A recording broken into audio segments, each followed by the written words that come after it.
अस्सलामु अलैकुम रहमतुल्लाहि वबरकातुहू। अज़ीज़ान मिल्लत इस्लामी, आप तमाम उम्मती को अबू फजल की तरफ से सलाम मर्द घर में बैठी पर्दानशीन इज़्ज़तदार माँ और बहनों को अबू फजल की तरफ से सलाम मर्द। बहरहाल अल्लाह रहम फरमाए, अल्लाह करम फरमाए हमारे देशवासियों के ऊपर, और ख़ास कर हैदराबादियों के लिए दुआएँ कीजिए। हैदराबाद के लिए दुआएँ कीजिए, वहाँ पे बहुत जानी और माली नुकसान हो रहा है। और अल्हम्दुलिल्लाह कुछ मुल्कें हैं, मिसाल की तरफ कुवैत और क़तर भी आज आगे आया है। और कुवैत की तरफ से तो वहाँ के कैबिनेट के मिनिस्टर ने चंद्रशेखर राव से बात भी की है, लेकिन उन्हें सेंटर की गोद में चला गया, उन्हें सेंटर से हो सकता बोल के बोला। तो लेकिन बहरहाल उन्हें जिम्मेदारी ली है कि हम सारा मुस्तहिक लोगों तक बराबर पहुँचाएंगे। चलो ये बात तो रही। दूसरी पहली बात मैं ये बता दूँ आप लोगों को, जो मेन इशू है मेरा बाबरी मस्जिद का इशू है। बाबरी मस्जिद के लिए जो 25 अक्टूबर तक की उसको जो वार्निंग दी गई थी, उसी ने आज बता चुका है कि हम आज कल के अंदर ऐलान कर तारीख मुकर्रर करके 25 अक्टूबर से पहले केस को रीओपन कर देंगे और बराबर इंसाफ किया जाएगा। ये यूएनसीसी को और इंटरनेशनल कोर्ट को ये जवाब दे चुका है वो। तो चलो इंशाल्लाह आज कल के अंदर रीओपन करने की तारीख मुकर्रर होगी और इंशाल्लाह बाबरी मस्जिद का केस भी हम जीतेंगे इंशाल्लाह। अब नाजायज़ हरकतें नहीं होंगे। जो हमारे जो दल्लाले हैं, जो हमारी कौम के जो छुपे हुए हैं दल्लाले, वो दल्लाले भी बीच में अब नहीं जा सकते। अगर से गए तो मालूम है एक बार बचा जाता है, दो बार बचा जाता, तीसरी बार नहीं बचा जाता, क्योंकि ऐसे ऐसे चीज़ें उन लोगों के लिए आए हुए हैं जो 92 से लेकर 2020 तक जो हमारी बाबरी मस्जिद के साथ खेले, ये सौदागर जो थे बाबरी मस्जिद के, उनके नामे भी आ चुके हैं। और मैंने वादा किया हूँ आप लोगों को इंशाल्लाह मेरी लाइव वीडियो में इंशाल्लाह सारे नामे भी बताऊंगा। मैं कोई चीज़ से डरने घबराने वाला नहीं हूँ, क्योंकि मेरे को पता है मेरा ईमान पुख्ता है और अल्हम्दुलिल्लाह रब्बिल आलमीन, इसीलिए मैं कोई चीज़ से नहीं डरता। मौत से पहले मौत नहीं, मौत के बाद मौत नहीं। मौत तो बरहक है, मौत तो आनी है, मौत तो तय है। मौत से कौन बचा है? जो हम बचेंगे। इसीलिए जीना है शेर के वैसा, जो जुल्म सहो मत, जुल्म बर्दाश्त मत करो। अगरचे तुमको शराफत से दुनिया जीने नहीं देती, अगरचे जीना है तो कोहराम मचा दो।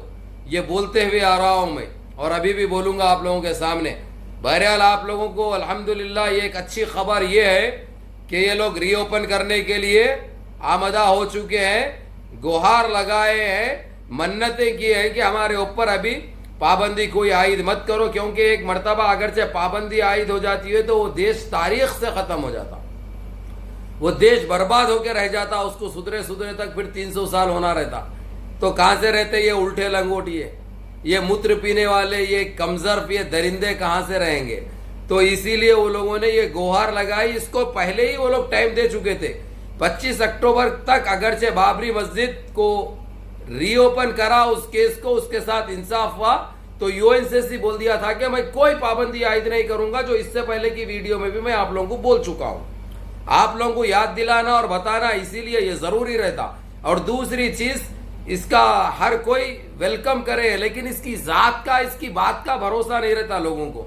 तो रज्जब तय्यब उर्दगान ने टेलीफोन करके यही बोले हैं, अगर जब ऐसा कर रहा है तेरी बात का तो कोई भरोसा नहीं है, यानी उससे बात नहीं करे उन्होंने। यहाँ पे आपस में जो एक दूसरे से जो लोग राब्ते में है इस इशू के लिए, बोले ये अरे तो ये तो फेंकू है, ये तो झूठा है साला, ये सुबह एक बात शाम में एक बात करता, इसकी बात की कोई अहमियत नहीं है, उतना सीरियस लेने का नहीं है उसकी बात को।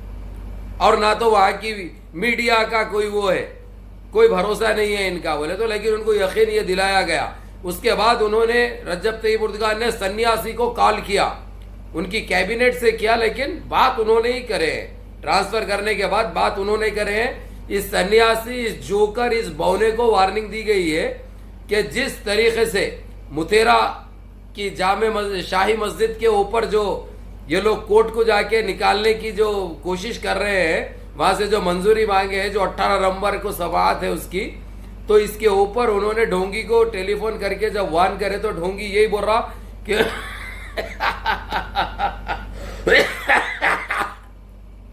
मेरे को पता ही नहीं है इस चीज का, मैं जानते ही नहीं।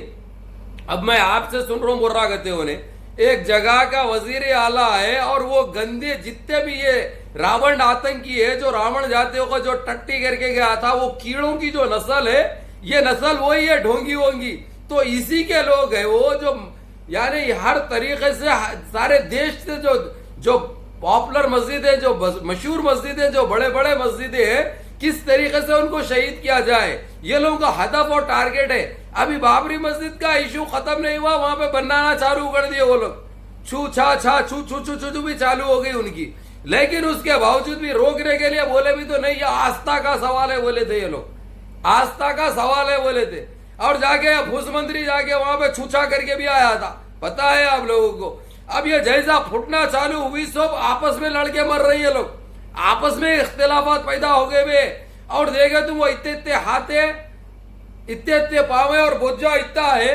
परसों क्या बोल रहा उन्हें, जा रहा मौत को नजदीक से देख रहा उन्हें, लेकिन उसको ये बचा रहे हम, ये हमारी तरफ से उन्हें जिंदगी जी रहा, उन्हें जो सांसें ले रहा।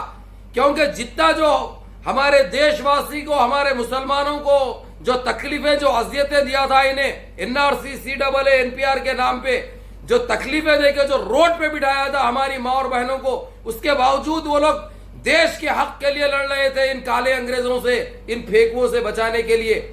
उसके बावजूद उनको गाली दी गई, उनको बदनाम किया गया। ये सारे चीजें इसको रहते हुए सहना है और दूसरों को इबरत पैदा होना है। इसलिए ये हमारी दीवी सांस है, उसको जो अल्लाह रब्बिल इज्जत ने उसको यहाँ पे भुगतने के लिए रखे है। थोड़ा सा खाक पे मिलने से पहले, गटर में बहने से पहले ये उसको सजा है। लेकिन परसों किसी तरीके से उन्होंने एक बयान दिए और ढोंगी की, सन्यासी की, वो चोर की, वो पाखंडी की तायद में बोला उसने, उस फेकू ने, उस जानवर ने, उस भीड़िए ने उसकी तायद में बोला नहीं अच्छा CM है उन्हें। अरे जानवर, तू जितना अच्छा है वो सन्यासी भी उतना ही अच्छा है।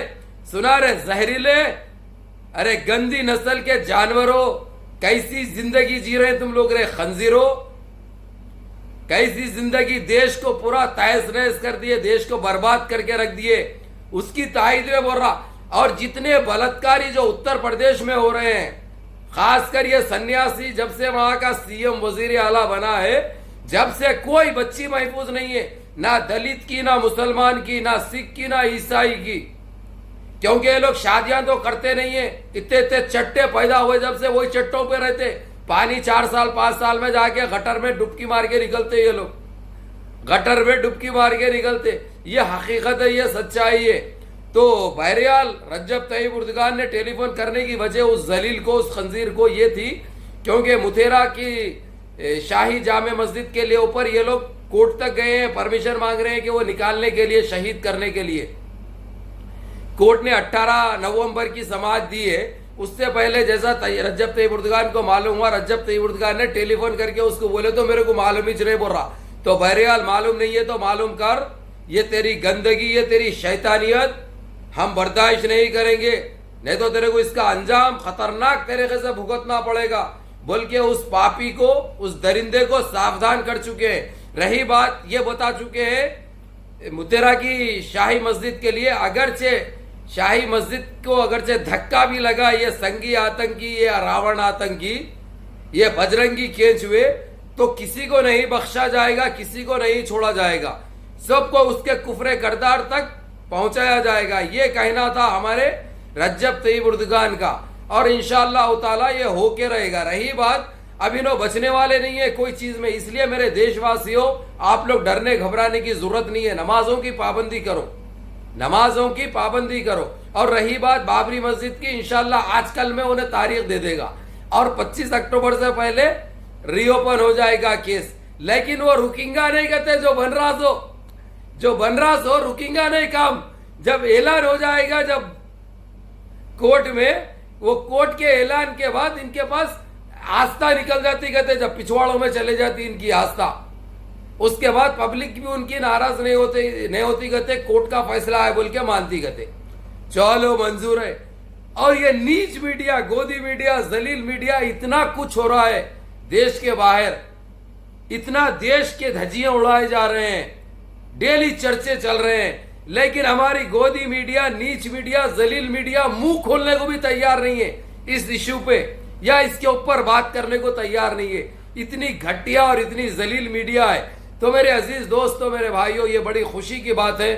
अल्लाह का शुक्र अदा करो, 2 शुक्राने नमाज पढ़ो, और जैसा वो लोग रीओपन की तारीख दे देंगे, फिर एक मरतबा अल्लाह से रुजू हो जाओ और अल्लाह से गिड़गड़ा के दुआएं करो, 2 शुक्राने अदा करो। लेकिन अब जब ये केस रीओपन हो जाएगा, इसके ऊपर ज्यादती नहीं होगी, उसके साथ इंसाफ होगा। बाबरी मस्जिद के साथ इंसाफ होगा, हमको पता है अच्छी तरह। अब ये लोग कुछ गलत नहीं कर सकते। आप लोगों को यही मैसेज देना था। बहरहाल फाड़ के रख दिए हुए इनकी रज्जब तैयब उर्दगान, डायरेक्ट टेलीफोन कर रहे हैं भाई। अभी इनको ऐसे ऐसे डूजा दे रहे जो इन्हों सह नहीं सक रहे, इनको टट्टी लगे हुई है, टट्टी जाके वहीं बैठ जा रहे इन्हों, समझे ना। धोते तो नहीं, खाली बस करना उठना इनका पेशा है, लेकिन जो है सो इतने लगे हुए समझो बयान नहीं कर सकते। चलो मुनज़्ज़म रहो, मुत्तहिद रहो, अपनी सफ़ों में इत्तेहाद पैदा करो, नमाजों की पाबंदी करो, दबा के शेयर करो, चैनल को सब्सक्राइब करो। सलाम वालेकुम।